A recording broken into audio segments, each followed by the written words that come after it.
Nouvel épisode, nouveau domaine. Aujourd'hui, on est du côté des abeilles et du miel avec la famille Casa Alta. Car rappelez-vous, c'est Aurélien Hospital, notre paysagiste, qui m'envoie vers cette entreprise pour laquelle il avait travaillé et qui l'a inspiré. Bonjour. Bonjour Marie-Céline. Tiffen, je viens de la part d'Aurélien Hospital. Ah, super. Paraît-il qu'il a travaillé ici. Oui, c'est vrai, quelques années. Il nous a accompagnés dans le développement du Jardin des abeilles. Vous êtes la nouvelle génération. Qu'est-ce qui vous différencie de vos parents? On va axer plus le Jardin des abeilles sur la pédagogie, sur la découverte et la mise en valeur de l'abeille noire de Corse, du miel de Corse et du savoir-faire qu'il y a ici. On en est très fiers. Mon miel préféré, c'est le miel de Maquis d'automne, qui a reçu le prix d'excellence d'ailleurs l'année dernière. C'est puissant. Ça change. Ah oui. Souvent, la première dégustation, on est un peu surpris. C'est un peu comme le premier café sans sucre, un peu comme un bon whisky ou comme un bon rhum. On y va? Je vous suis.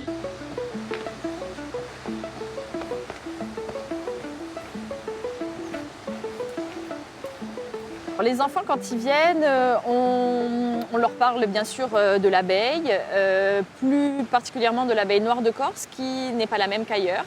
Elle est plus petite, elle est plus noire, elle est un petit peu plus agressive, mais ça on ne le précise pas trop parce qu'on ne veut pas leur faire peur. C'est une abeille endémique, donc elle est protégée. On fait attention de ne pas importer des abeilles du continent, c'est interdit.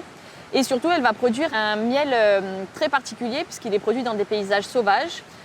C'est d'ailleurs pour ça qu'a été créé le syndicat AOP Miel de Corse il y a plus de 20 ans maintenant, pour mettre en avant ce miel d'exception.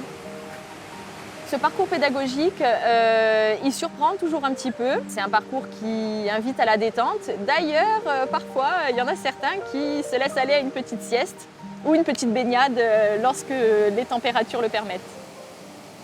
Merci Tiffen pour cette petite balade et ce bon miel. Et est-ce qu'il y aurait un autre passionné de la nature que je pourrais aller rencontrer? Je vous invite à aller rencontrer Brice Sartre, qui est un véritable passionné de la nature, qui lui aussi valorise notre patrimoine naturel, mais disons un petit peu en dehors des sentiers battus. Il faut chausser les baskets et bon courage.